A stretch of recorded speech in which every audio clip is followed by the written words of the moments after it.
Welcome, friends. Welcome.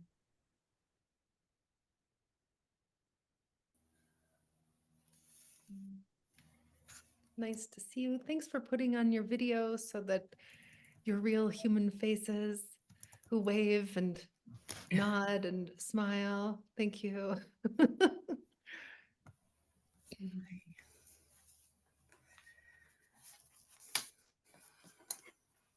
And it would be lovely if you put in the chat bar where you're joining us from.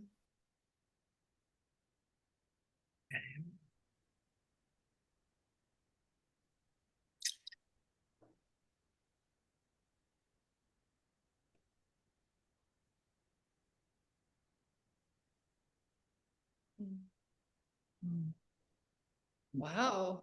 I saw Arkansas and Australia and Washington. So already we know we have a pretty big stretch. Seattle and California and Vermont and Ohio, Nebraska, Tucson, and California, Kansas, Massachusetts, Carol in Delta, Colorado, my home girl. Wow, Carol, it's nice to see your name. And Nevada,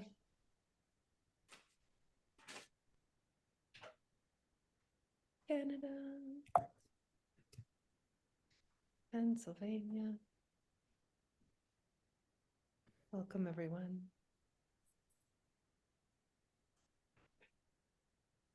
Wow.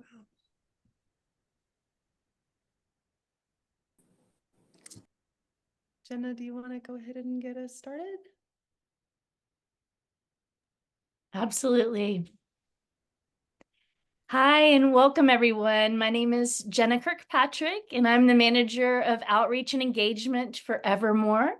Evermore is a national nonprofit based out of Washington, D.C.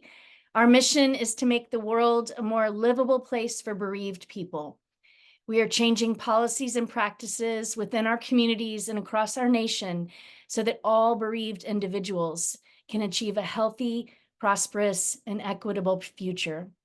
Please visit us to learn more at evermore.org. We will also be sharing a special newsletter with you after this workshop called Evermore Voices. It will contain the recording of this workshop, the collaborative poem that we write tonight, the featured poems and invitations to write from Rosemerry. And Evermore is also planning a poetry anthology in the near future, and we will let you know more about that really soon. I am also a poet and a bereaved mom. Every morning, I read Rosemary's poetry before going out to water my garden in the heat of Texas.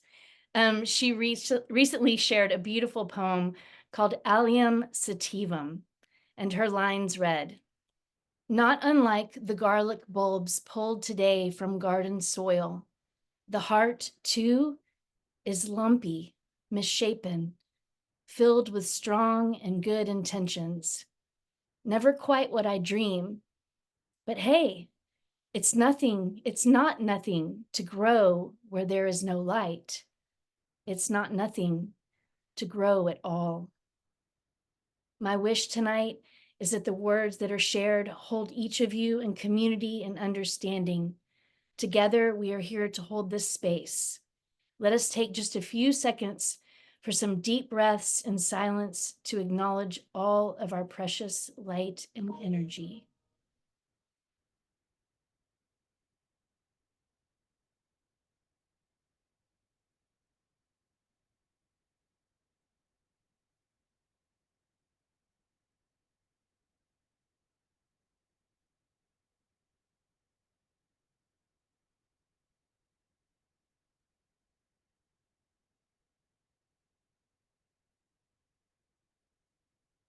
I also want to mention that Rosemerry has a beautiful new book of poetry coming out about grief and praise called The Unfolding on October 1st. So please be looking forward to that.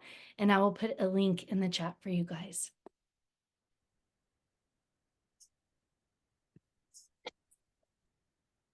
Thank you, Jenna. And I want to thank Eileen, who is here, helping us with our audio tonight. And thanks so much for stepping in, Eileen. It's not nothing to show up tonight. It's not nothing to come to an event where you know that you're going to be touching grief, and I honor you all for showing up. Thank you for whatever it took, whatever courage, whatever things that you had to reschedule, whatever it took for you to show up tonight. Thank you for that. And I'll start with a little song that I put to music. It's from Hafez, a version by Danny Ladinsky.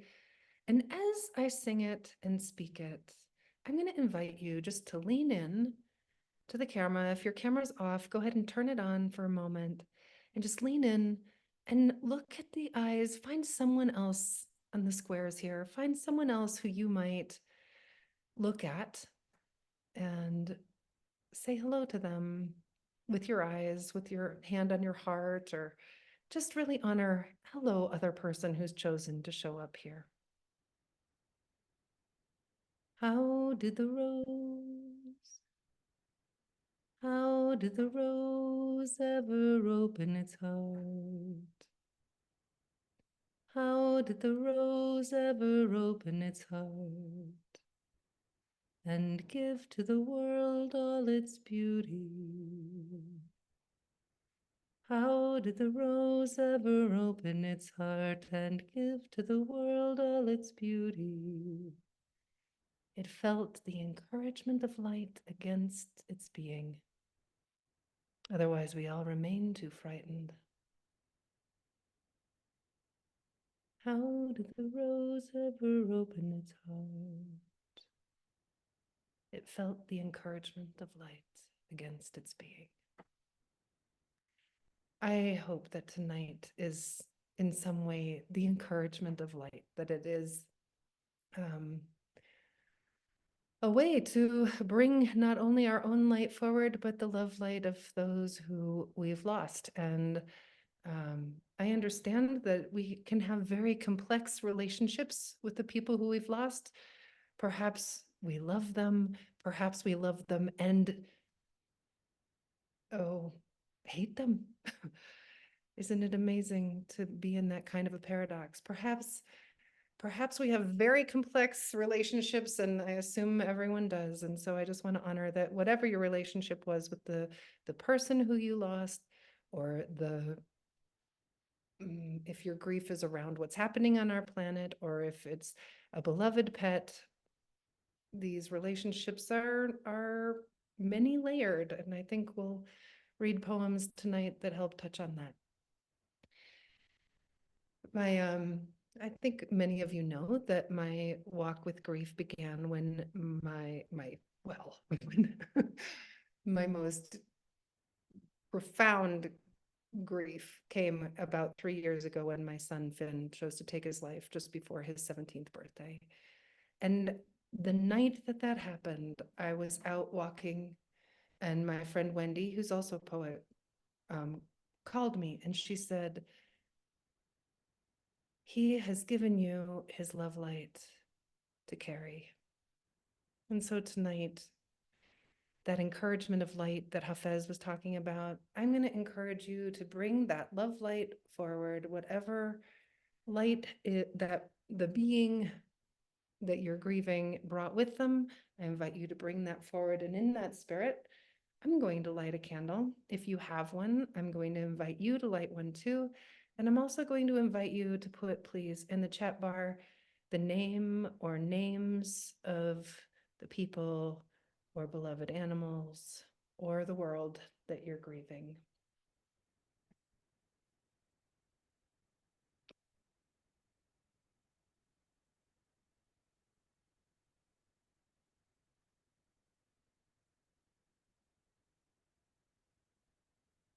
They have given you their love light to carry.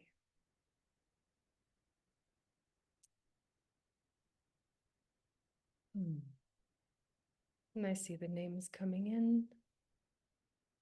Perhaps in your own room, I know that you're on mute, But as you see the names of other people's beloveds coming through, maybe just say some of them aloud. Kim, Mike, Matthew, Lydia, hostages and prisoners everywhere. Liz, Josh, Becky, Kim, all the more than human forms of life.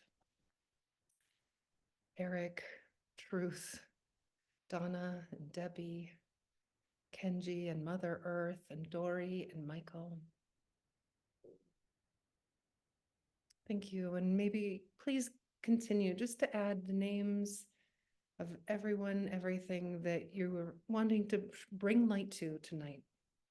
So this is what tonight will look like, more or less. If you've been here before, welcome back. I'm glad you're here. And maybe I can entreat you to really bring that kind of welcoming energy to anyone else who is new. And if you're new here tonight, thank you so much for coming, not knowing what you were getting into. But I'll tell you what we're going to do right now. So tonight, I'm going to talk just a little bit. We'll create a group poem together.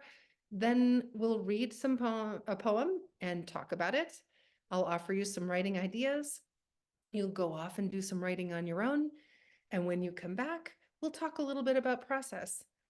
Then we'll do it again. We'll read another poem. We'll talk about it. I'll send you off to do some writing on your own. When you come back, there will be an opportunity to share, but no one has to share.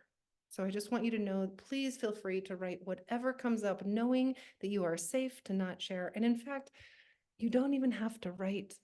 Such a big part of writing is not writing.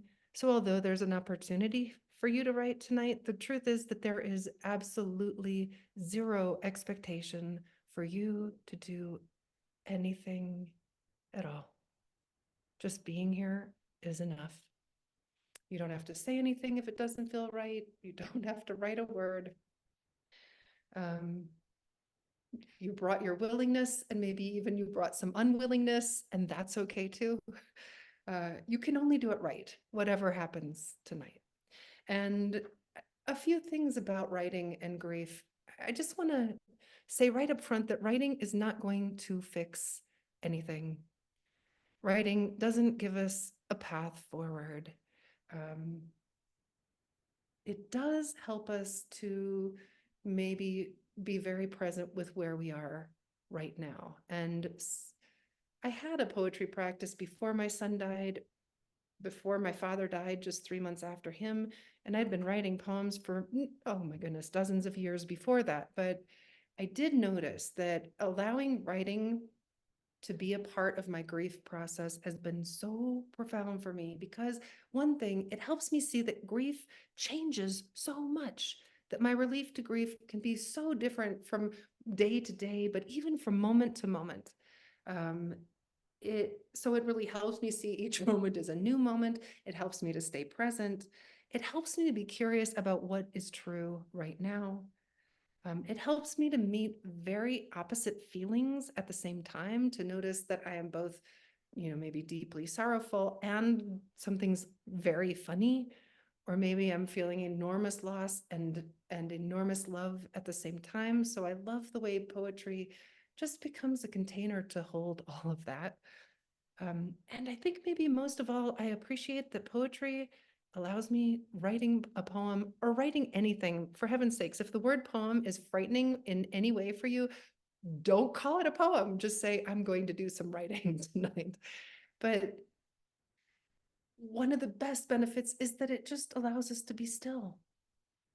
So I mean this very sincerely. If for the 15 minutes that you go off to do some writing, you actually just sit still and meet your grief, what could be more important than that? So we're all going to agree we're not going to write anything good tonight. Nobody's going to write anything good. That is not the point. We're not writing masterpieces. We are just allowing writing to be a way to meet what is true right now. And let's also agree that we're all going to keep each other safe, that we're going to create a tender, connected, loving space where it's possible for people to be vulnerable, including you. Also, I'm just going to honor right up front that grief is so different for every one of us. So you may read things or hear things that are really not jiving with your own experience, and no, that's fine too. That all of us are meeting it very differently, moment to moment, and what one person goes through may look nothing like what you are experiencing. So one of the most important beneficial practices I've had has been writing just on this one little line, today grief is. So I'm going to invite everyone right now to write into the chat bar, filling in that blank, today grief is, and it could be like an adjective. Today grief is lonely. Today grief is tender. It could be a noun, like today grief is a window. Today grief is a mountain that I am too exhausted to climb. And it could, anyway, you can only do it right, however you fill it in. And then I'm going to go ahead and read this kind of group poem together. I won't get to everybody's, I don't think, but Jenna will capture them all and create a group poem that we'll be able to read later. Today, grief is my teacher of compassion. Today, grief is fresh, it's vast, it's familiar, it's part of life. Today, grief is packaged away, it's hollow, it's overwhelming. Today, grief is scattered. Today, grief is exhausting. It's tiresome. It's startling for my awareness. It's making it hard to sleep. Today, grief is breathing. It's my loudly purring cat. It's hot tears on my mother's birthday. It's a gut boulder. Today, grief is a whole. It's conflicted, it's frustrating, it's anxiety producing. Today, grief is fluttering around in the background. It's entangled. It's all over everything. Grief is everywhere. It's hard to witness. It's a small rowboat, a vacuum in my chest. It is profoundly meaningful. It's like a sweater, too tight, too itchy. It's yearning and integrated and rising to the top and not knowing. And today, my grief is waiting to be seen and acknowledged. It's confusing. It's in the distance and also present. It's impossibly the day before PJ's birthday. It's a gut punch. It's full of wind. It's my permanent passenger. It's heartbreaking seeing all the reminders of life now gone. It's extreme gut pain. It's watching my son in unrelenting pain. Today, grief is the song I cannot stop singing. It's betrayal. Today, grief is this song. Oh, friends, thank you. Thank you for sharing all of that. And we're going to do some writing together now, but anytime today or anytime in the future when you wonder, you have a moment or you don't have a moment and you decide you're going to sit down anyway, I can tell you that I've written dozens and dozens and dozens of poems that begin today grief is.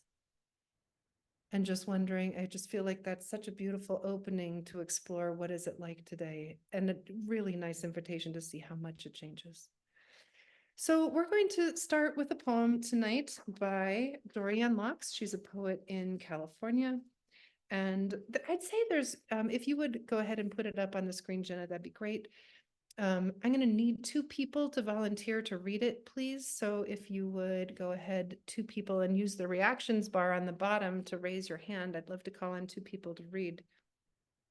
I'm going to just point out that I think there are really 2 kinds of grief poems that touch on grief itself, our relationship with grief, and then another kind of poem where we're talking to or about the person, animal, or entity that we're grieving. Joni and Amrita, I see you both have your hands up, and Amelia, I yours up, so we'll call on you next time. I'm going to invite you, friends, to go ahead and follow along the first time as Joni reads. Maybe even underline with your finger on the screen, and then the second time, and when I say underline, just underline any word, phrase, or image that stands out to you. You don't need to know why.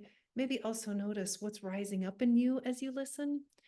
And the second time you listen, while Amrita's reading, I invite you to just to close your eyes and maybe listen with your whole body, not just with your ears, but with your whole body, and really let the poem reach toward you.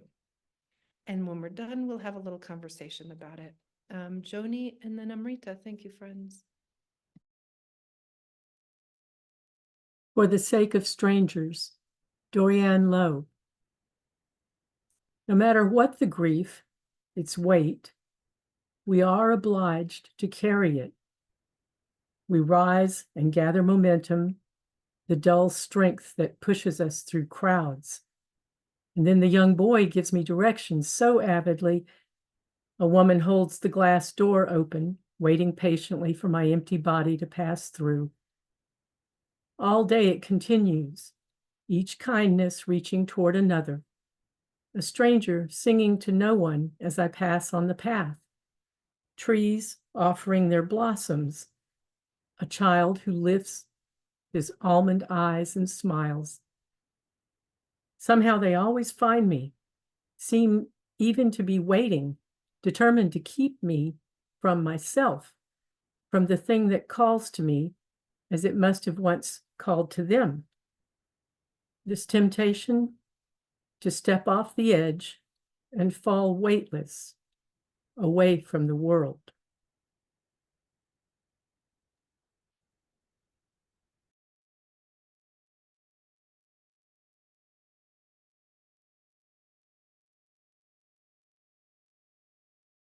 For the sake of strangers. No matter what the grief, its weight, we are obliged to carry it. We rise and gather momentum, the dull strength that pushes us through crowds. And then the young boy gives me directions so avidly. A woman holds the glass door open, waiting patiently for my empty body to pass through. All day it continues, each kindness reaching toward another. A stranger singing to no one as I pass on the path, trees offering their blossoms. A child who lifts his almond eyes and smiles. Somehow they always find me, seem even to be waiting, determined to keep me from myself, from the one thing that calls to me as it must have once called to them. This temptation to step off the edge and fall weightless away from the world. Thank you. Thank you both, Joni, Amrita. Would you go ahead and keep Jenna, will you keep the poem up on the screen for us? And then I'd love to hear what stood out for you about this poem? Is there a line or a phrase or an image that stands out or something that it called to inside you that you noticed? And I'll need you to use the reactions bar because I won't see you raise your hand. So down on the bottom of your screen, you should be able to raise your hand. Amrita and then Charlotte. Empty body. Will you say some more about that? Well, my experience of grief has been that I go through periods of just feeling so very empty. And I love that she tells the truth about that. Yeah, thank you. Thank you. Thanks for bringing in that emptiness, which I'm guessing almost everyone here has felt. Charlotte and then Deb. Yeah, for me, the last phrase is temptation to step off the edge and fall weightless away from the world. The way she sets that up with all the beautiful things in life and all the generosity and giving, and still having that feeling that, you just want to kind of give up, give it over.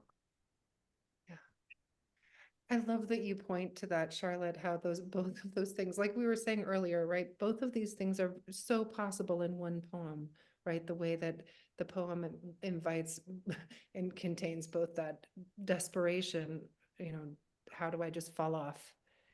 Yeah, it's like the pivot in the poem is exactly like the pivot I experience sometimes minute by minute or day by day. I can be looking at a great sunset and feeling wonderful, and then the next minute just in devastating grief. So it was perfect. I love the way she did it.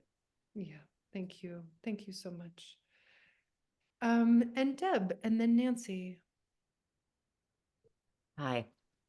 I really got a huge surprise when I started this workshop. I was not expecting to have this deluge of sorrow and tears just being in this space.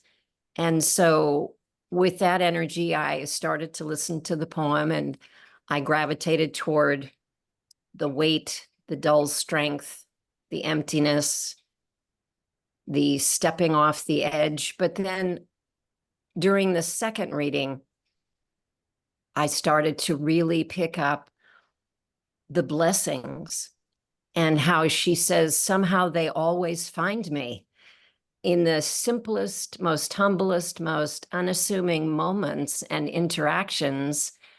If I'm able to really be tuned into that, it's just the counterweight. It's the uplifting that will help with whatever I'm feeling in that heaviness and dullness and emptiness. And I was surprised by that. I know it intellectually, but this poem really brought that out for me. Yeah, thank you. Thank you so much. First, for honoring that it is potent just to gather, right? That there's a potency just in the choice to be here and then to be surrounded with other people who, are also meeting grief. And yes, I mean, interesting to be able to meet the same poem so differently, just right one time right after another, and noticing the shift in you as you're hearing the poem, same poem, of course, and how differently in this way, another example of how quickly things change. Here's the grief, and look, here's the kindness. And how I also like how you nodded to the fact that you knew it not just in your mind, but you feel it emotionally, and I even think in our bodies we can really feel that shift too. Yeah, thank you so much, Deb. Nancy, and then Beth. The last line really touched me. The falling weightless away from the world. Can you say just a little bit more? What about it?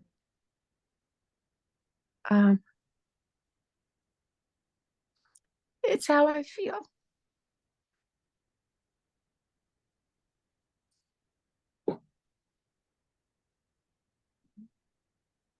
Thank you.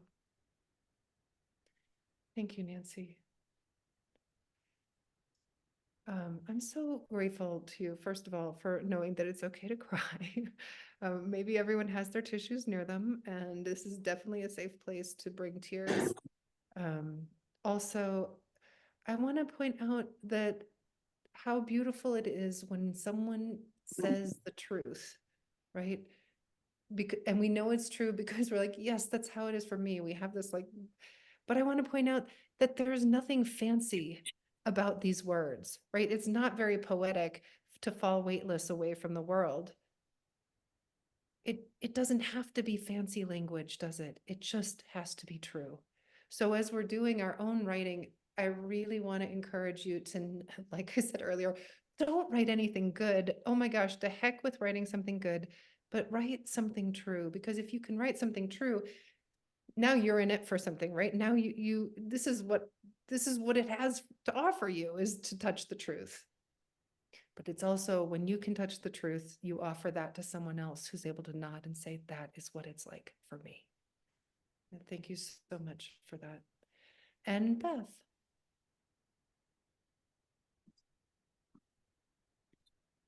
Okay, hopefully I've got it unmuted here. I am struck in this poem by the item after item of kindnesses that are described. One of the things I've found both, I know a curse sounds wrong, but a blessing and a curse in a way, is what, I've discovered so much kindness in people over the last few months since my son died. But on the other hand, it also it's all there, and like I think this poet is trying to also point out that there's kind of an edge to it as well. For me, the edge is, how come my son didn't see that kindness as well? And so I appreciate the kindness that I've received. It's been just the only thing that's kept me going. And but there's that flip side where I just wish that he would have known that as well. Oh, thank you. Thank you for speaking to that, Beth. I appreciate that. This long list of kindnesses, I'm going to point out that it's just a list, right? This poem is mostly a list. It's a list contained inside how the poet is feeling. But it's not that different from Today Grief Is, right? That was just a list. This poem is mostly a list. Um, and I want to thank you too for bringing in that tension of, this has been a blessing for me, and the curiosity or the astonishment that why, and the sadness, why didn't he see that too? Yeah, thank you so much. So I'm going to thank you everyone for everything that you said. I want to thank the people also who wrote some things in the chat bar, pointing things out. And if you would go ahead, Jenna, and take it off of the screen right now. I'm just going to talk for a second about our writing practice, and then we'll put some ideas for writing invitations on the screen. So we're going to go write for about 15 minutes. And when we do this, maybe you write by hand, maybe you write right on your computer, maybe you talk into your phone. Any of these are perfectly great ways for you to explore bringing language to the moment. When I write, I make myself 4 promises. And the first one is, I will write. But I already told you, you don't have to. It is actually so right for you to sit there with 0 effort and feel. That's also very, very good. The second promise is, what I write doesn't have to be good. It just has to be true. We've already talked a little bit about that, right? All you need to do is ask yourself, what's the next true thing? Knowing that sometimes what's true, the opposite is also completely true.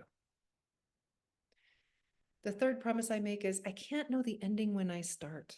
I think this is important because if you know the ending, you've just gotten rid of any chance for the poem to surprise you and for yourself to learn anything new. So if it's possible, don't know where you're going. But if you can't help it and you already know the end, go ahead and write it, but then write past it and see what else is there. And the last promise I make myself, I will share, but I've already told you, you don't have to do that. If really the writing you do tonight is just for you, then everyone here will honor that. So will you go ahead and, Jenna, put the prompts up on the screen? I actually dislike the word prompt enormously. I always try and say invitation, but and here we go. So here they are. What does it, and by the way, I'm giving you 3 ideas, but if you don't like any of them, that's okay. You don't have to do anything. Whatever has juice in it for you, whatever feels right, that's the direction to go. And if none of these feel right, maybe just continue with Today Grief Is. But here are some ideas that leap out of Dorian Lux's poem. What does it look like today to carry grief? And what is the weight like? Where and how do you carry it? Do you ever set it down?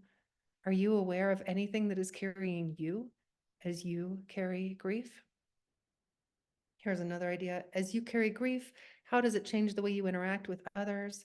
Describe a recent interaction, maybe in a grocery store or church or on the street, when another person's actions either aggravated your grief or maybe help you fall in love with the world, even as you continue to carry your grief.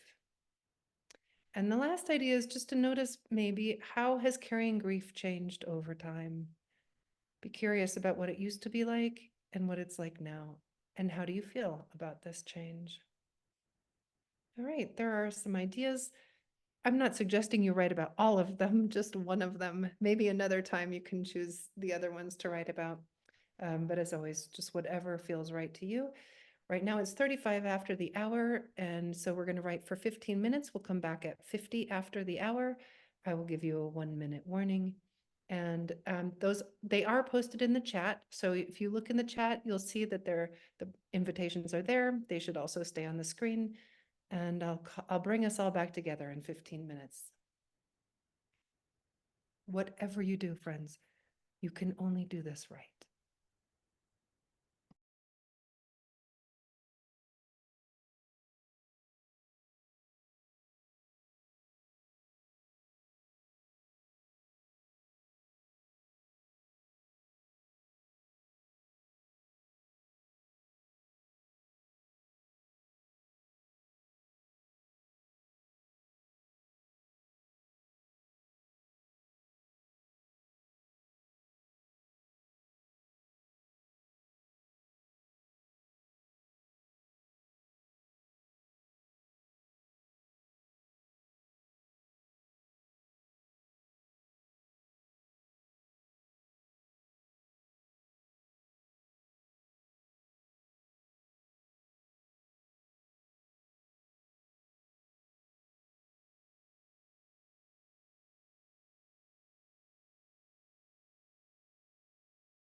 And one more minute.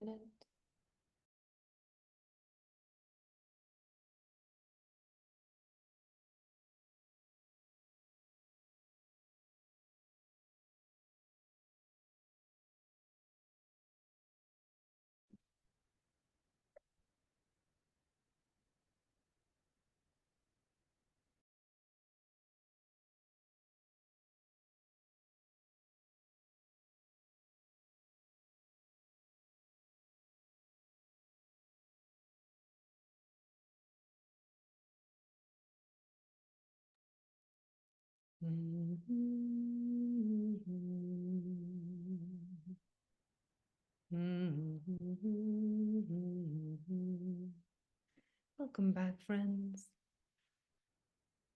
And if you've turned your video off, maybe consider turning it back on. And we have about 10 minutes. Well, first of all, sorry about the little bit of confusion about the breakout rooms. That was just a mistake. We will have breakout rooms, but much later, and it will be optional. No one has to go to a breakout room. So just so you know already, that's how it'll look in the future. We have some time to explore what happened. If anybody's willing to share what you noticed about your process, maybe you were stuck, we could talk about that. Maybe you were surprised, we could talk about that. If you had some resistance or if you had somehow it flowed, I'd just love to hear about anyone's experience with writing. Once again, you'll need to use the reactions bar to raise your hand just because I can't see everyone's hands. Anyone willing to share what you notice about your practice tonight? Eileen, thank you so much, and then we'll have Rill.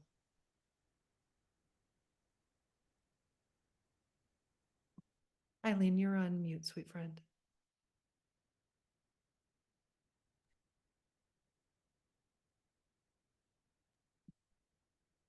Oop. One more time. Here, I'm going to send a little note that says unmute. Did you get it? There you are. I kept getting something that said the host muted me. Oh, now we can hear you. Okay. So yeah, I was on. I'm sorry.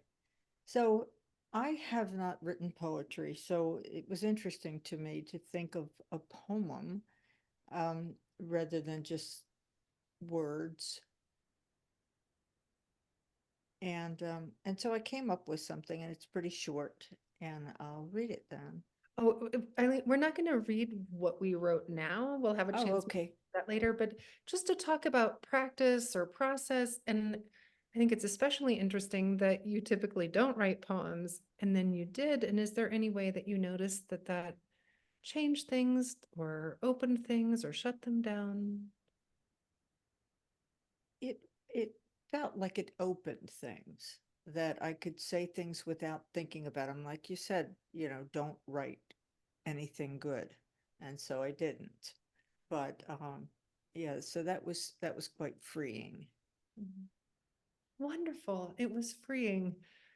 I bet there are some other people who had that experience, and I bet there are some other people who had the exact opposite experience. So I'm open to hearing from them too. But thank you so much, Eileen, for sharing that. And there will be a chance to share later if you wish. Real, hi friend, nice to see you. Hi. I write continuous flow. So I'm excited to read because I have no idea what came onto the page. I don't know if it's true. It just feels like a mystery and like a gift from the emptiness. So that was me for process. A gift from the emptiness. Mhm. And that's beautiful. And I appreciate that you say, I don't know if it was true. Sometimes we can let that get in the way too, right? Like trying to, what's the truest, and like let that can become an impossibility. So I love that you had this sense of this is what came through. I can't wait to hear what it is. Thank you so much for sharing that, Rel. Thanks for And the Deb. opportunity. Oh, thank you. Deb, and then Mariah.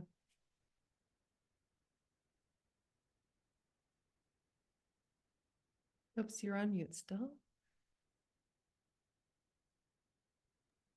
There Okay. you I don't, I haven't written a lot of poetry, and that word I have found kind of elusive in the past. But tonight it seemed to suggest uh, just spontaneous reflection that allows for the injection of emotion in a way that I don't know if regular prose or, yeah, I guess regular prose has felt for me. I think the regular prose has felt more intellectual for me, and giving myself permission to just sit and kind of ride the wave and open to that. It gave me word choices that, as I said, spoke of more emotion, and that felt really good. It felt kind to myself. It felt like I was giving myself permission. Yeah. Oh my goodness. I'm so glad you said that, Deb. It felt kind to myself. Mm. I feel like more than ever, I'm understanding how essential self-compassion is, well, for everything, especially in writing. I notice sometimes, there's a critic, maybe you all have had experience too with a critic that comes in and is like, it's not good enough, or whatever your critic is saying. Um, Boy, I've really noticed how much my writing has changed since I speak to myself more gently and I say, oh, sweetheart, you're stuck. And what I do is I always say hello to whatever's coming up. I say, oh, hello, stuck. That's what I always say. Oh, hello, stuck. Something about just greeting it allows for that kindness that you were just talking about, Deb. And so I love that you brought kindness and self-compassion into the conversation about what happens when we write and how possible it is for that kindness to be part of our practice. Thank you. Mariah and then Catherine. So I love working to prompts because I find it really opens something up for me and helps me to access something because I kind of lets me step out of that editor, that brain. And as I was reading through the prompts, I got to, do you ever set it down? And I thought, ooh, I haven't thought about that one. Let's go with that. So that was a wonderful jumping off point for me. And yeah, really appreciated the options with the prompts tonight. Thank you. Thank you. I love how I even heard in your voice, like, oh, yes, that. And sometimes I get that from writing prompts too. Friends, if your experience was just the opposite, that's fine too. Not everybody works great with prompts, which is why I always say they're there for you if you wish, but if they don't work for you, for heaven's sakes, do whatever else does, right? But thank you, Mariah, for letting me know about that one in particular. Catherine and then Joan. Kathy, we'll see if we get to you too. Oh, and maybe Pamela. We're gonna go just for a few more minutes. Catherine. Thank you. And thank you for the permission to write something that's not good. I don't think my being can do that. And so that was something that was like, afterwards it's like there's this part of me that's writing for performance, that's writing to be read, that's writing to share, that's not just writing for myself. And it's quite painful to see the impact of that, and feel the impact of that there's such a strong need to impress another or to do it for another. Yeah, so that it wasn't so much. I really enjoyed it, and it's only in reflecting afterwards it was just like, oh, there it was, Yeah, I know it. It's familiar. It's part of, life, and it was here. Oh, Catherine, I'm so glad you brought this in, Catherine, because you're not the only one, right? And I noticed this longing, this writing for performance, this longing to be good, to write for the reader. And really, so here again, the opportunity to say, oh, hello, wanting to be good, hello, wanting to impress, right? Just to notice that that's here, no blame. Of course that happens. Who doesn't want to be good? Of course. I also know for myself that when that is primary, it gets in the way of real exploration, which I think is what is at the heart of writing around grief, right? Is to really wonder and touch what's true here. The gorgeous thing is that if we can touch what's true, then other people will resonate with it. And they'll say, yes, that's what it's like. And then you know what they'll say? Oh, that's good. But what they really mean is that's true. So the irony to me is that when we write to be good, it usually gets in the way. But if we write to be true, then it's good. But you can't start with wanting to be good. Or it can get in the way, I should say. Joan, for sure, and Kathy and Pamela, I think we're not going to have time right now, but if you want to put whatever you were going to say in the chat bar, that would be wonderful. And Joan. Yeah, I wrote about, I've been having a lot of frustration about not being, still feeling as much grief as I'm feeling and as deeply as I'm feeling it. And so to write about that helped me kind of get it out there where I could kind of see it, kind of understand it a little bit better. Oh, yeah. Right. And there it is, our expectation that it should be anything different than what it is. Yeah, yeah. Yeah. My spiritual teacher always says to me, if it could be any other way, it would be. And that has always helped me to just, oh yeah, that's what it is. It's still as big as it is, or I thought it'd be different, but it isn't. That's always helped me with writing also. If it could be any other way, if I could have written it differently, I would have, but this is what I have right now, right? So I appreciate you bringing that up. Thank you so much. Just all that expectation that we might have sometimes. All right, friends, I see that the two of you didn't add anything in the chat bar, but if you want to, I would sure love to read what you have to say, even though right now we need to move on for timing's sake. So the second poem we're going to read tonight is actually one that I wrote, and it's an example of the other kind of poem, which I would say is a poem that's that speaks directly to the thing that we're grieving. I often write these in second person, which is to say you. I write to you, the person that I'm grieving. That's not the only way to do it, but that's one way. And Jenna, if you would go ahead and put that poem up on the screen, that would be wonderful. And again, I'm going to need 2 people, please, to volunteer to read it. If you would go ahead and put raise your hand in the reactions bar. We have Christina. And I know there was someone else I said they could do it who had their hand up before.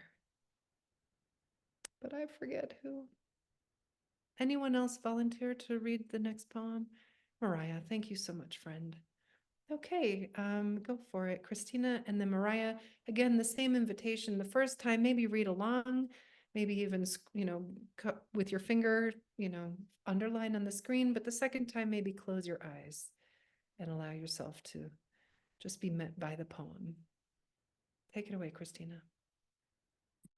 Choosing the sorrow. In my heart today, a river of love for you. Sparkling, clear, easy to wade in. Some may not understand why I sometimes reach down to pick up the smooth stone of sorrow, not because I have stumbled on it, but because I want to know its weight again. I search beneath the glossy currents and always find what I seek. There are thousands of such stones, enough to cover the whole riverbed, every one of them precious, every one of them a memory of how it was to love you when you were alive. Oh my gosh. Stone of you waking in your crib, pointing to light, stone of you doing tricks on your bike, stone of, I don't know if I can read this. Oh, sorry. Just give me a second. That's really powerful. Where was I?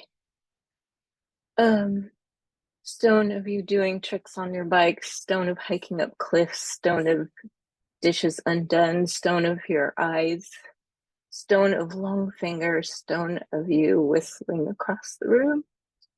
The river of love is no less powerful for all this sorrow. When I am still, often I choose to go waiting here. I notice how beautiful they are, all these stones, worn as they are by the currents of love. I notice how the current never stops. Thank you.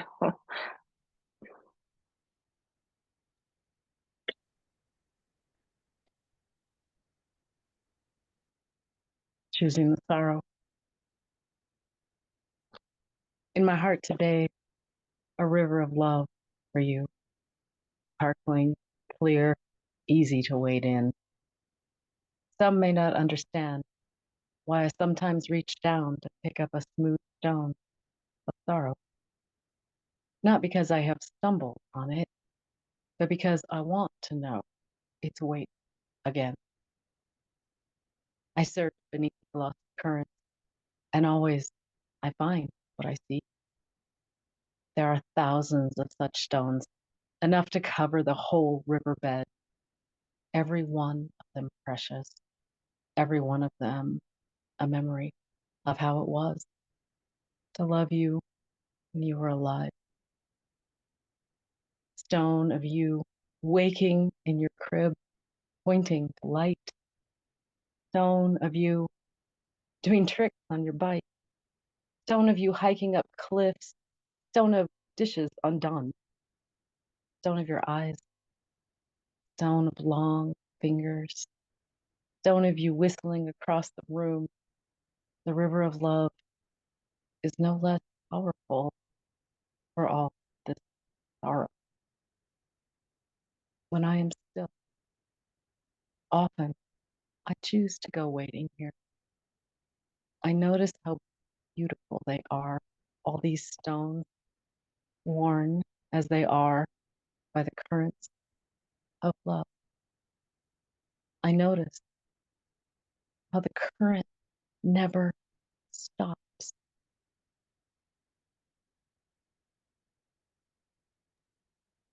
Thank you.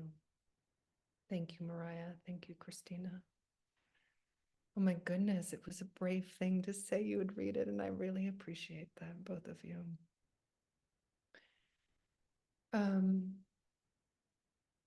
Again, I'm going to invite a conversation. What do you notice about this poem? What stands out? A word, phrase, or image, or something that rises up in you? Especially, friends, if you haven't said anything yet, I'm going to invite people who maybe are a little more introverted and have a harder time raising their hand. I'm going to invite you to say something or put something in the chat bar. Allie, how about you? Thank you. Can you hear me? Yeah. Okay. I really resonate with the line because I want to know its weight again. I just had this experience of like, and I don't know if I can describe it in words, but kind of like bringing the loss to mind and seeing what it feels like in my chest, almost like practicing how close or how far and I don't know if that's how you meant it, but it's kind of like a curiosity of like, how is it to hold this today? You know, so that's what stuck out for me, and kind of the juxtaposition of the desire for the pain to lessen and then the agony of not wanting it to lessen. Yeah. If that makes sense. Thank you. It's a beautiful poem. Oh my gosh. Thank you, Allie. Yeah, I think you really touched it. The agony of the pain and also the curiously the longing to touch it. And I like how you mentioned too that just what is this weight today? What is it like right now? Yeah, beautiful. Thanks for those observations. Lori, how about you? What struck me too was this: some may not understand that we want to feel that and remember that person. You know, I'm a crier, and I'll just, things will get me crying, and I think people don't always understand why you would want to go back and remember, though you know it's going to bring you grief, you know, fresh and up the tears and the grief. Yeah. So that was powerful to me. Thank you. Right. So some people don't understand, and yet there it is. And the truth of it, I'm a crier too, Lori. Yeah. Thank you. Thank you for sharing. Louise, how about you? What I was struck by are the lines, "When I am still, often I choose to go waiting here." And it kind of ties into the very first question you asked about where you start off, today grief is, and I wrote, waiting to be seen and acknowledged. I find that I tend to go in periodically because maybe a memory or a thought, and it almost always takes me by surprise, that sudden awareness, almost like it's waiting, just waiting for that little crack to come in. And I guess until now I haven't been willing to purposefully go there. I've been waiting for something to help me go back in, do some waiting around, do some more memory work. So those are my thoughts with this poem. And Thank you, Louise. Wow, I'm really struck by what you said. I'm not always willing to do that, right? And that maybe your practice has been more like it comes to you instead of you going to it. That's profound. And just to even notice that that's there, and that there is, at this moment anyway, a willingness to go there, which doesn't obviously mean, by the way, friends, that you always have to, right? It's not like we always have to go there. But I love the way you said it, that it is there, that it's there and it's waiting. And when we're willing, it will be there. It's not like it's gonna go away. You know, I know that for myself, and that's why I say, if what you do with your 15 minutes of writing is you sit there and you just wade in that stream without writing a single word, but it's that moment, it's that willingness to go be in that stream, or at least to walk toward that stream. And I love the way that you say that.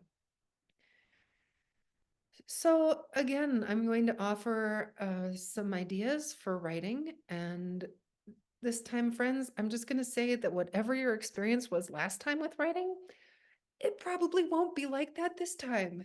Maybe last time it just gushed out, and this time maybe you get stuck. Maybe the last time you were stuck and this time it gushes out. Maybe somewhere in between those, or maybe it's exactly like it was last. I mean, I just want to say that each time we sit down to write, it's different. And so whatever expectations we have for what might happen, hello expectations, but whatever's going to happen is what's going to happen. So if you would go ahead, Jenna, and put the writing invitations up on the screen. I've also put them in the chat bar for you.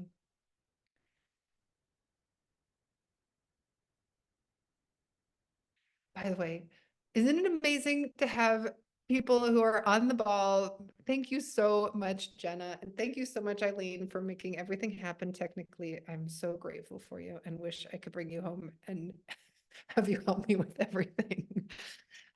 So here are some ideas for writing. Choose a stone, which is to say, choose a memory of the one you are grieving. Pick it up, write about it in detail. What does this memory have to offer you today? And perhaps begin, today I pick up the memory of, just see what it is and just explore that one memory. But another idea is to make a list of memory stones. And then perhaps wonder about how this list does or doesn't touch the reality of the one you're grieving. You know, I notice that sometimes I'm just amazed at how quickly, you know, poems are words and the person was a person and the poem does its best to touch who they are, but it always misses some way. But sometimes we really touch the essence of that person.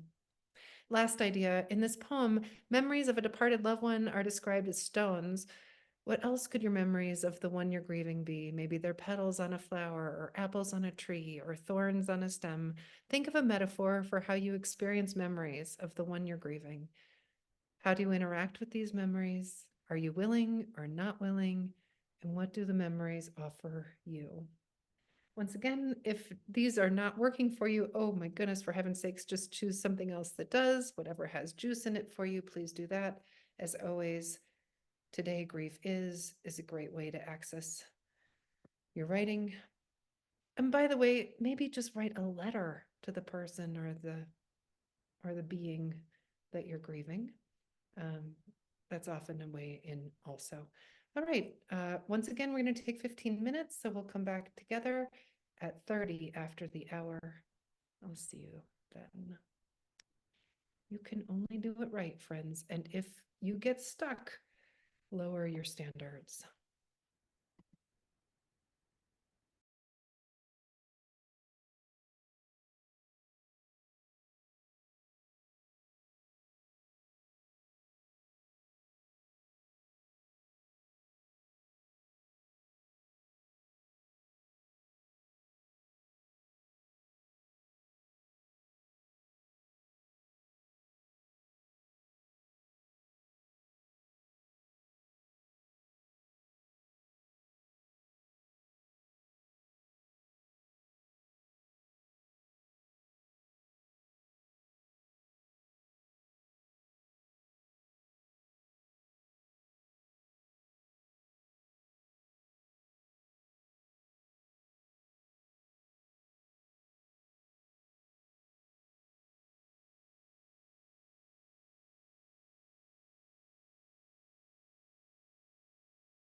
And a little less than a minute now.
Welcome back, friends. Welcome back. So we have a chance now, if you wish, to share something you wrote. And the way to do that is in a small group. But I have some pretty big rules. I always say in poetry, you should break all the rules. But please, in these breakout rooms, which I prefer to call small groups, please follow these rules. And that is to say that what we will not do tonight, we are not going to critique anyone, and we're not going to give them feedback on their writing. We're not going to tell them what we loved. We're certainly not going to tell them what we didn't like, and we are definitely not going to tell them about our own experience using their poem to talk about ourselves. We're not going to tell them what we would do instead. We're just going, here is what we're going to do is, if you choose to go into a small group, first I'll say the other choice is to stay in the large group where we'll talk about process. We'll have 15 minutes and we'll be there together. But if you want to read a poem, please do go into a small group. And this is what we'll do. I have some sample questions that I'm putting right now into the chat bar. And if you would go ahead and Jenna, put them up on the screen. These are the things that you can ask someone. So if you are the person who is speaking, you have a choice to either read something you wrote or read just a part of what you wrote, whatever part feels safe, or talk about your process. Those are the three things you could do if you're the speaker. Each person will have 5 minutes, and then Jenna will come in every 5 minutes and she'll say, hey, we're going to change, time to change. And then you'll change. You'll be in groups of 3. I think I said that. If you are a listener, then it is your privilege to be able to reflect back to that person about their own process. And these are some questions that I'm suggesting you could ask them about their own process writing. What surprised you about your writing or your process? Were you ever stuck? And what did you do then? What part of that writing or process feels most true to you? Which part was most difficult to write? Where else do you think this might want to go? What did you notice about your own writing as you read it? What questions do you have for yourself about your own writing or process?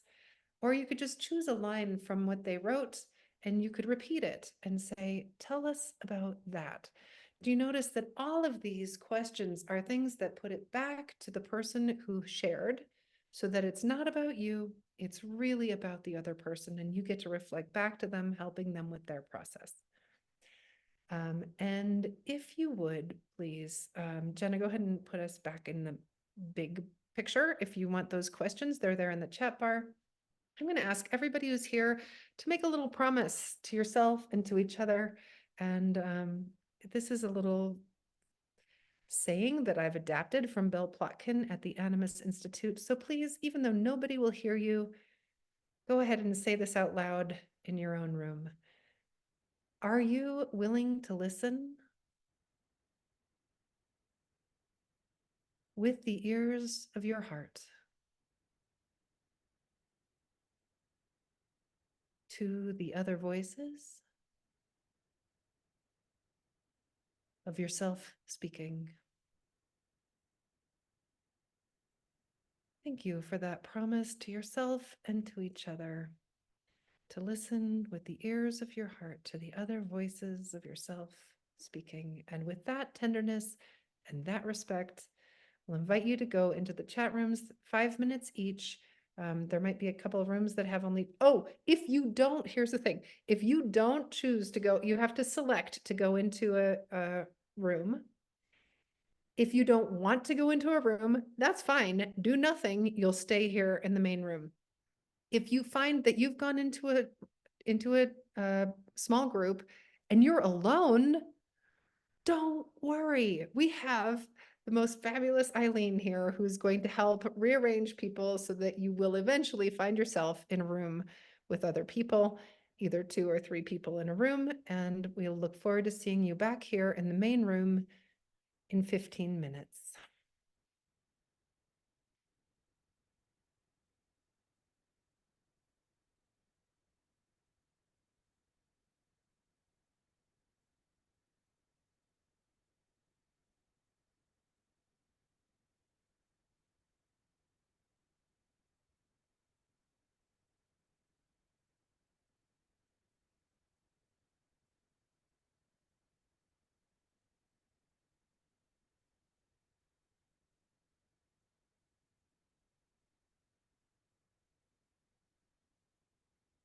Okay.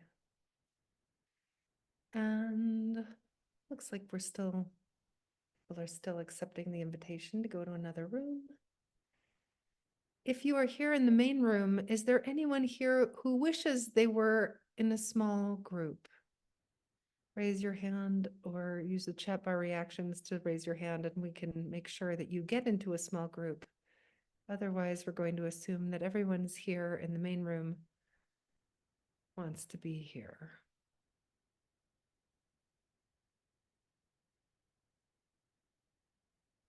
And Deb, I see you have your hand up.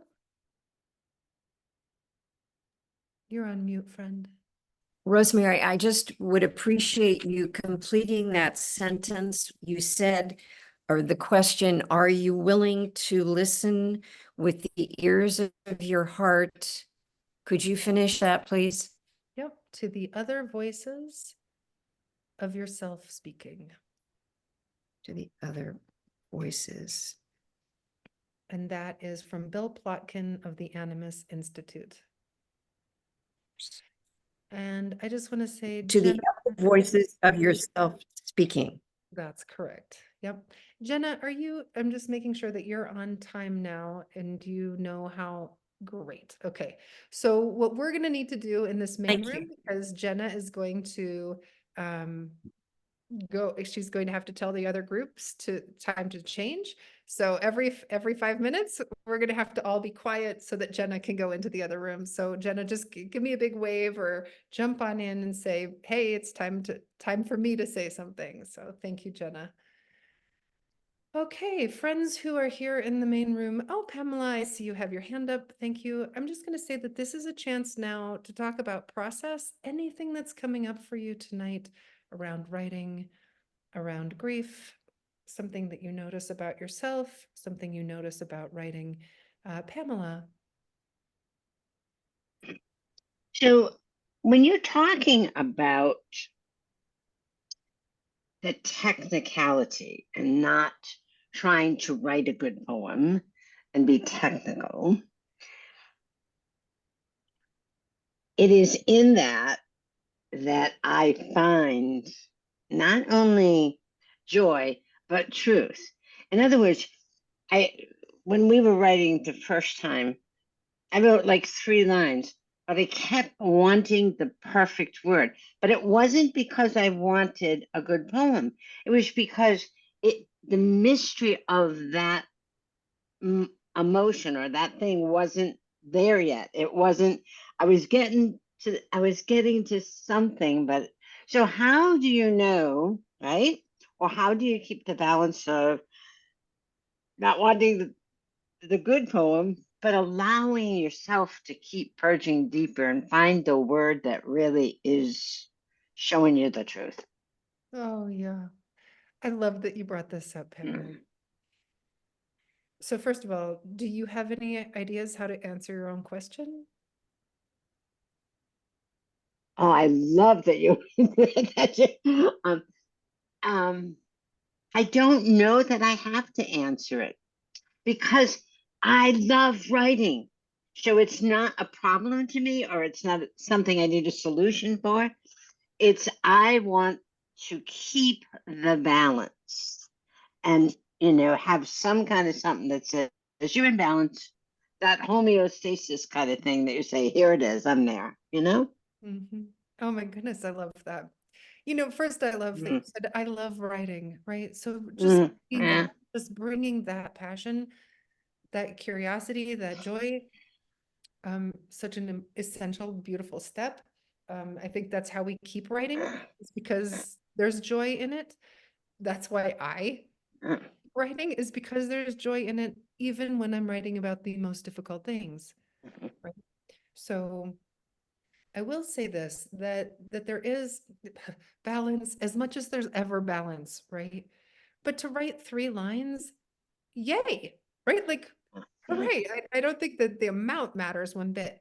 I also know that for me, there is joy in finding the right word, not to be good at it, but to touch the truth, right? So that there is this, and when I'm writing by myself, I might sit for hours just waiting, which is why sometimes I fall asleep while I'm writing because I'm still waiting and it's late at night. But I don't mind because I love it, right? Because I love looking for that word that makes my body go "Ing, ing, ing, ing, ing," and it is an embodied thing. I think of the body almost like a tuning fork, right? Or like a dowsing rod, and it's like, yes, dig here, ding, ding, ding, ding, ding, and then I dig and I dig and I'll just keep digging until I get that gong feeling in the body, right? It's not always like that, no, but isn't it lovely when it is?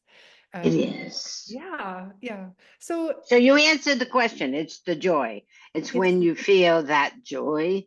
Yeah, Then you're even there. when it's hard, even when it's hard. And I do think that this is part of how and why a creative practice can be so helpful when we're meeting grief, because grief itself, let's face it, is so, it takes everything. It takes everything.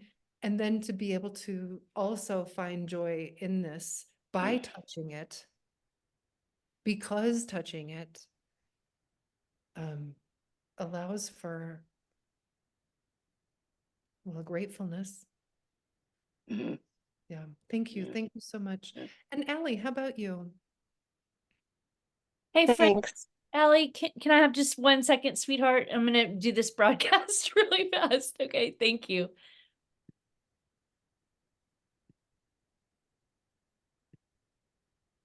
Hi, everyone in the breakout rooms. It's time to let the next person share. If you're in a room with only 2 people, you may want to give the person speaking just a couple more minutes. Thank you. Okay, thank you. Thank you, Jenna. You just jump in. You take over. Like, you're more important than me talking. So, Thank you, all guys. right. Allie. Hi. One of the things, when I kind of got to around the 6-month mark when I could actually focus, that's when I started doing a lot of writing and I started a Substack.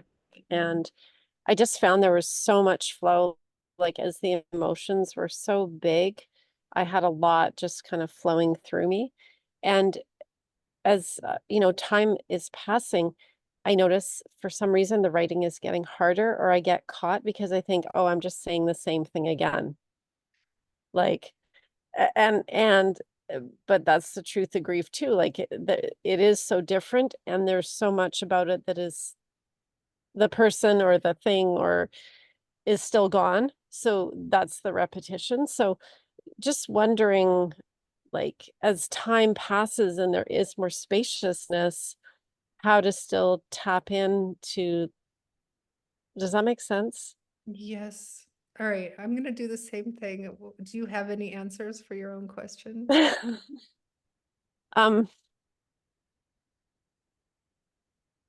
Do I have an answer to my own question? I mean, I think like this summer I had this thought I was going to write 1,000 words a day, and like I'm a high school counselor, so off for the summer. I have all this time, and it took me like 4 weeks to get like one of my Substack posts out. It was painful, like painstaking, and I don't know, maybe it's just to allow what is, and to trust that just because it feels harder and there isn't, I don't know. I would love to hear your thoughts because I'm not really sure. Yeah, those are beautiful answers. I totally resonate with both of those answers. I'll say too, you're right. I think our relationship with writing changes. It changes a lot, whether it's around grief or not. I think anyone who's written for any amount of time knows that sometimes we're just pouring out of us and sometimes it isn't. And that's the practice of writing. There's nothing wrong with this when it's not pouring out. It's just how it is this time. Right.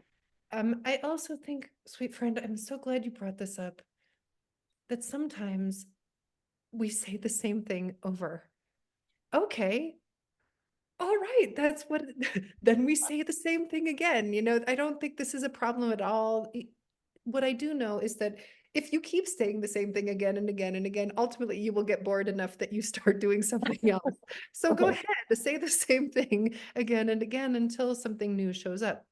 But I And maybe also, that's the truth too. Like how could it not take a million times to say like I miss you? Like, how could it not? yeah, It will maybe you write that poem the whole rest of your life. yeah. That makes me want to cry. Okay, I think that's just, yeah. I think one of the stories that we tell ourselves is, okay, well, I'm going to write the poem now, and that's going to be it. Sometimes I do grief writing workshops and people think they'll write just one poem that touches it all. Look, my son died 3 years ago, and how many poems have I written? Maybe 500, 600. Have I run out of things to say? I have not, right? I continue to write again and again and again and again. It's like a jewel, and each poem is a facet.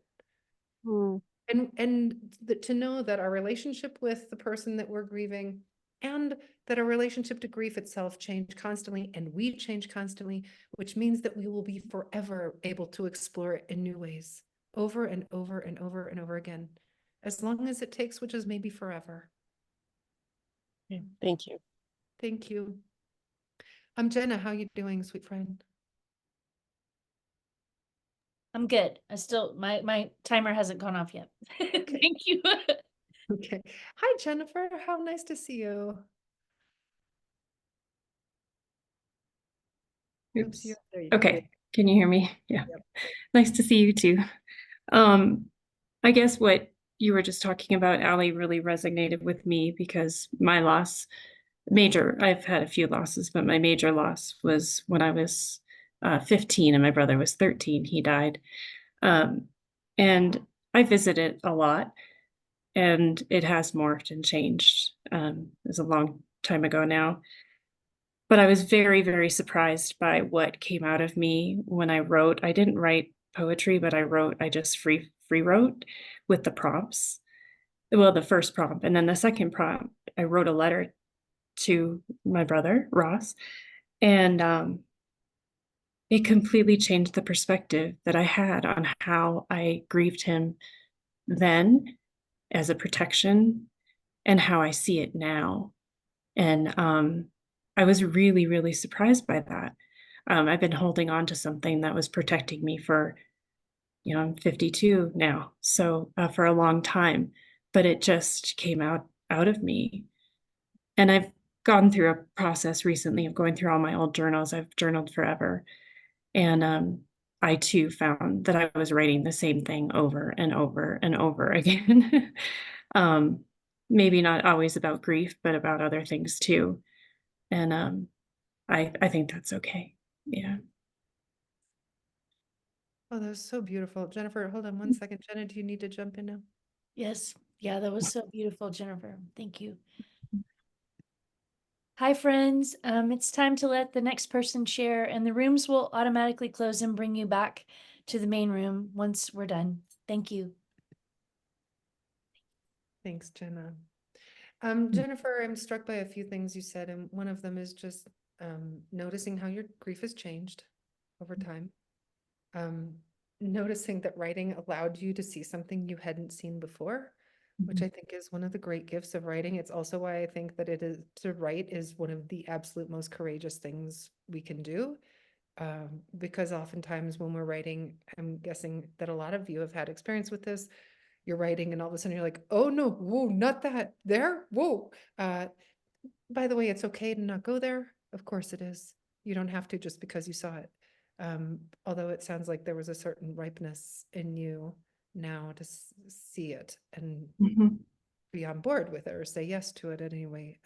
This, and to really look at it. And thank you so much for sharing that. Yeah, thank you. And Eileen, welcome. Thank you.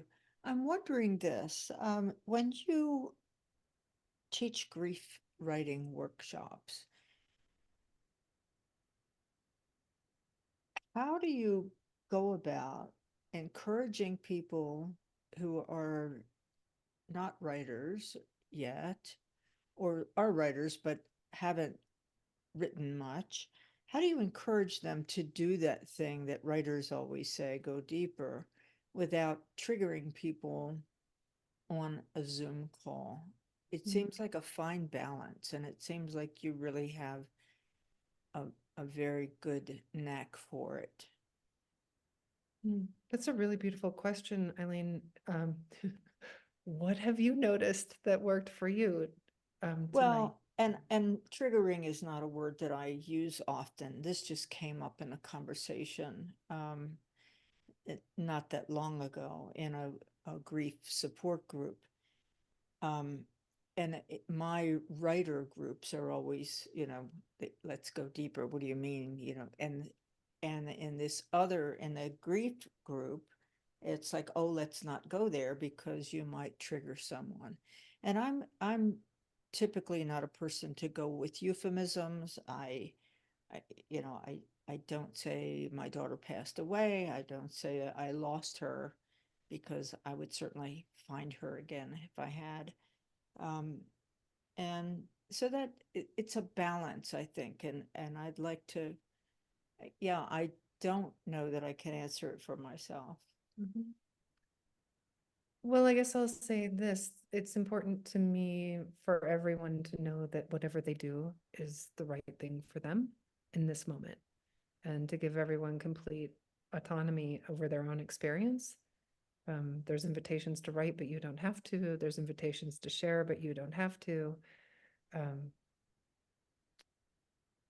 And I think also just letting people know that they know often better, than I do about their own experience, which is why I like to ask people, what do you know about how to respond to that question? But I guess that's the biggest answer for me, is to really make sure that people know they have their own autonomy, but also do everything I can to help create a place that feels safe for them to explore. And that's really by bringing all of us in together and saying, look, we're here together, and how do you create a tender, compassionate space for yourself and for each other? Yeah, I hope that's what I hope to do. But you're right, I think it is it is a big risk. Thank you so much. And could I ask Ali to put her Substack in the chat? Oh, thank you for asking that of Ali. And also I saw that somebody asked earlier, oh, is everyone back? Are we getting everyone back now? Wonderful. Welcome back, friends. Okay, so we have about 7 minutes left. I want to honor everyone for showing up. Thank you for however you showed up for yourself.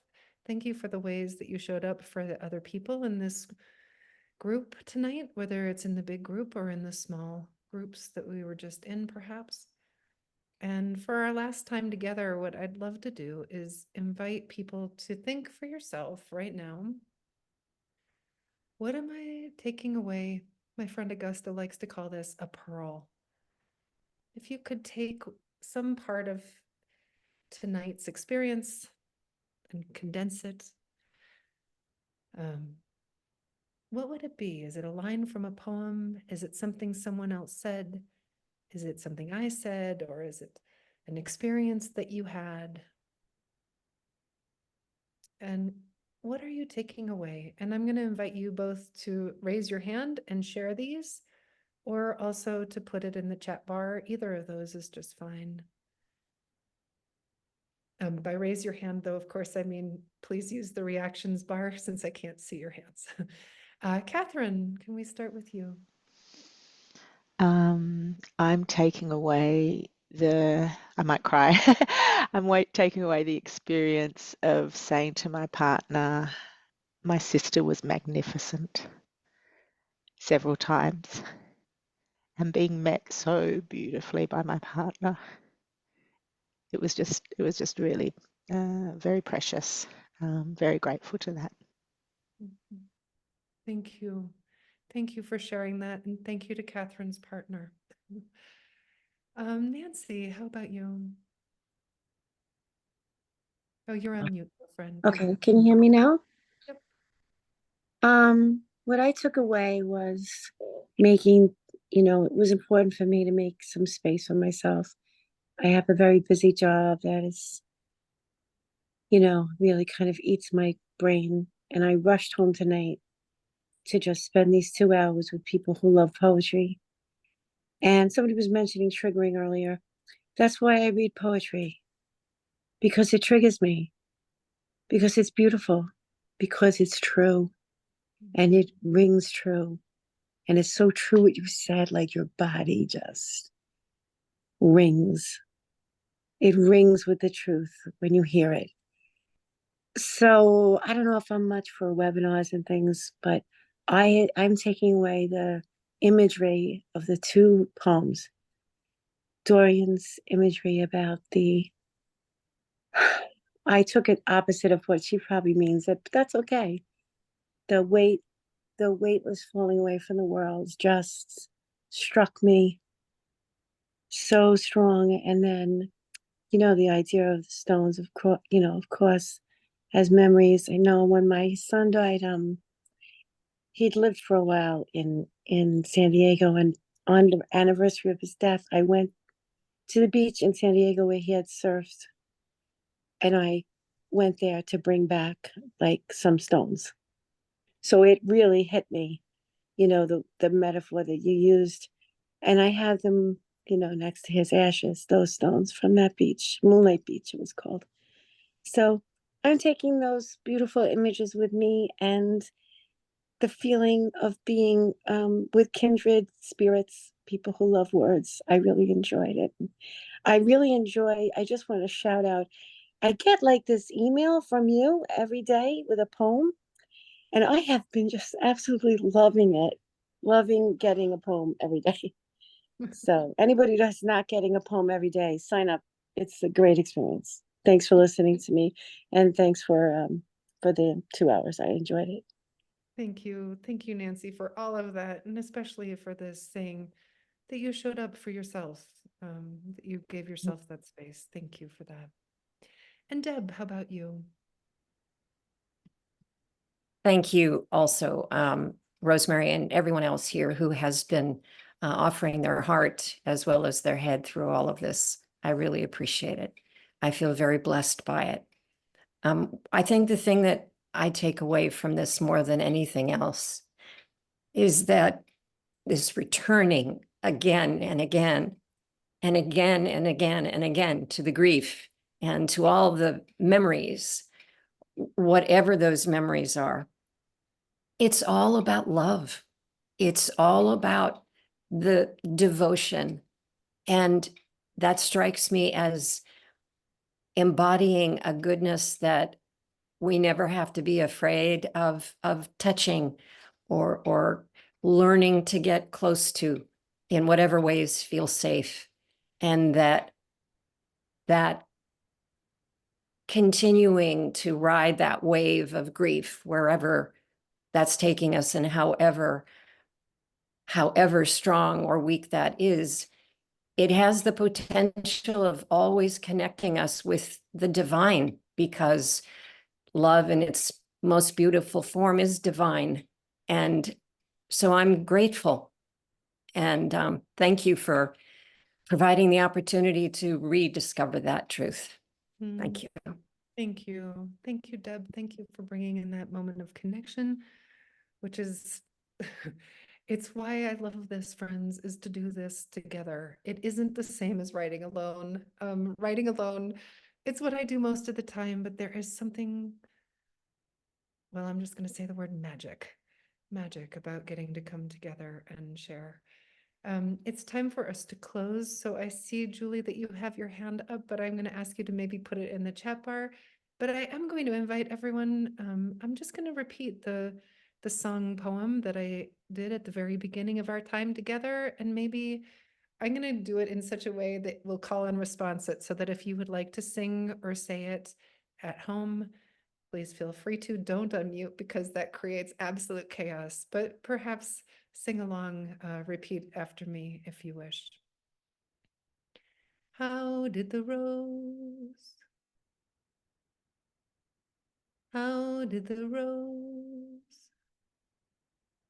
ever open its heart and give to the world all its beauty? It felt the encouragement of light against its being. Otherwise, we all remain too frightened. How did the rose ever open its heart and give to the world all its beauty? Thank you, friends. Thank you to Jenna and Eileen. Thank you to Evermore. Thanks to every single one of you. If you'd like to go ahead and unmute at this point and just wish well to everyone, we'd love to hear your joyful noise. Thank you so much. Thank you very Thank much. you. Thank you. Hi, namaste. Thank you. Namaste. Thank you. Good night. Good night. Thank you. Bye. Thank you very, very much. Thank you. It was very healing. Mhm. Thanks, everybody.